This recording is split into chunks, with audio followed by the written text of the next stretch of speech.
আচার্য গুরু, আজকের দিনের জন্য এই সামান্য অনুমতিটুকু দিন। বেশ, প্রভুদের যেমন ইচ্ছা। ধন্যবাদ। রামকান্ত,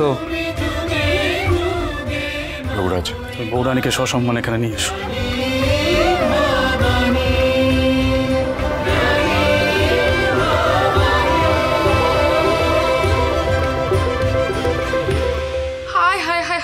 এসব কি হচ্ছে? ছোটো,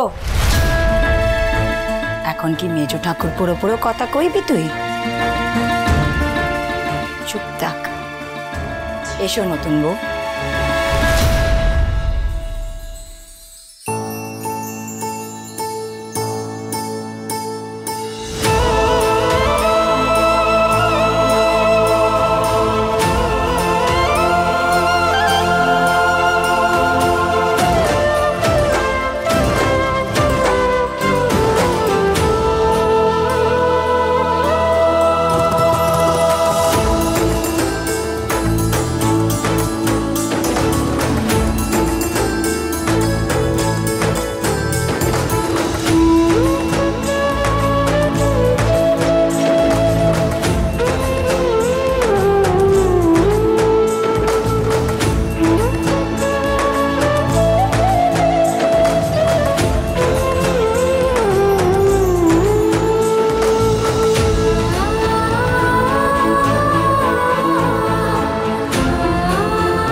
আপনি বললেন আমরা আপনার সন্তান সম, তাই আমার ইচ্ছে করলো প্রথমেই আপনাকে একটা প্রণাম করার।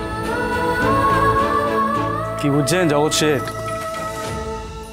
আমাদের এখানে যা কথা হয়েছে আমাদের বৌরানী সমস্ত খুঁটি খুঁটি শুনেছেন। প্রকৃত রাজরানীর তো সদা সজাগ থাকাই কর্তব্য রঘুরাজা। তাহলে বাপ মেয়ের সম্পর্ক কিন্তু স্থাপন হয়ে গেল। যদি কোনোদিন আমার কোনো সাহায্য লাগে সংকোচ করো না।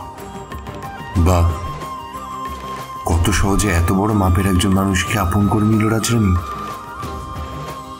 বালখিল্যতাও যেমন আছে, সহজে আপন করার বিশেষ গুণখানাও আছে। ঠিক করলাম তো যুবরাজ? বকুনি খাওয়ার মতন কোনো কাজ করিনি তো? যখন বকার তখন বকেছি।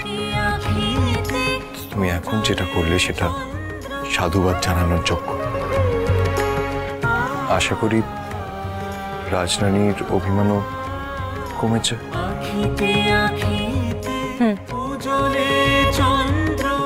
ভাব কি? ঝগড়া হলে আড়ি, আর মিটে গেলে ভাব। তাই তো করতাম আমি শিবানীর সাথে।